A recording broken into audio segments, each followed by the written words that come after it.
আসসালামু আলাইকুম। আশা করি সবাই ভালো আছেন। আজকে একটা ভিডিও নিয়ে আসলাম। ডিসপ্লে ভাঙা গ্লাস চেঞ্জ করার পরে যে হাওয়া থাকে, হাওয়া রিমুভ করার জন্য একটা মেশিন নিয়ে আসলাম। ওই সেম মেশিন। এটা দেখতে পাচ্ছেন, আমরা আনবক্স করতেছি এটার কম্প্রেসারটা। এটা খুব স্ট্রং ভাবে লাগানো থাকে চায়না থেকে। পরে আমরা সুন্দরভাবে লকগুলো খুলে এরপরে উপরে এটা খোলার পরে এই যে দেখা যাচ্ছে আমাদের মেশিনটা। আসলে এই কম্প্রেসারটা অনেকটা বড় এবং অনেকটা ওয়েট। এটা 30 লিটার একটা কম্প্রেসার। এখন আমরা কম্প্রেসারটা বাই করব। দেখি বাই করার পরে কীরকম দেখা যায় এবং কি কি আছে এটার সাথে তাও দেখবো আমরা এখন। কম্প্রেসারটা অবশ্যই সাবধানের সাথে বের করতে হবে।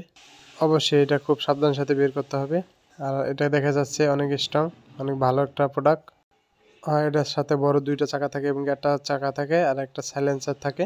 সাইলেন্সারটা সাইডে লাগাই নিতে হয় যাতে শব্দটা কম হয় এবং সাথে কিছু নাট থাকে আর সামনে একটা চাকা থাকে। এরপরে আমরা বাবর রিমুভ যেই মেশিনটা, এই মেশিনটা বের করব। তো এটাকে আনবক্স করতেছি। তো চলেন দেখা যাক কি অবস্থা। এই মেশিনটা কীরকম লাগে আপনাদের কাছে তাও জানাবেন। তো দেখতেছেন বন্ধুরা, আমরা এই মেশিনটাকে কেবল আনবক্স করতেছি। দেখি এটার সাথে কি কি থাকে। তো এটার সাথে একটা পাইপ ছিল, একটা কারেন্টের লাইন দেওয়ার জন্য একটা ক্যাবেল ছিল। তারপর আমরা পেপারটা সুন্দরভাবে ফর্মের পেপারটা সরিয়ে আমরা মেশিনটাও বের করি। মেশিনটা মোটামুটি ভালোই ওয়েট ছিল, প্রায় 10 থেকে 15 কেজি ওয়েট হইব।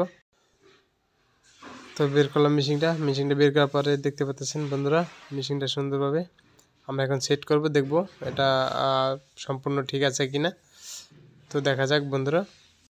অল্প বাজেটের ভিতরে খুব ভালো মানের একটা বাবর রিমুভার মেশিন।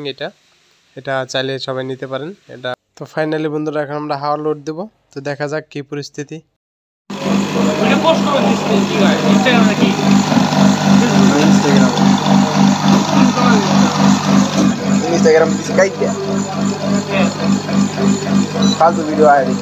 তো বন্ধুরা, আলহামদুলিল্লাহ আমাদের মেশিনটা স্টার্ট হয়ে গেছে। তো যারা খুব নিখুঁতভাবে কাজগুলো করতে চান এবং কি ডিসপ্লের উপরে ভাঙা গ্লাসগুলো চেঞ্জ করতে চান, তারা চলে আসতে পারেন হাওলাদার টেলিকম, চান্দচার বাজার। খুব নিখুঁতভাবে মেশিনের দ্বারা আমরা কাজগুলো করে থাকি। সবাই চলে আসবেন। সবাই ভালো থাকবেন। আল্লাহ হাফেজ।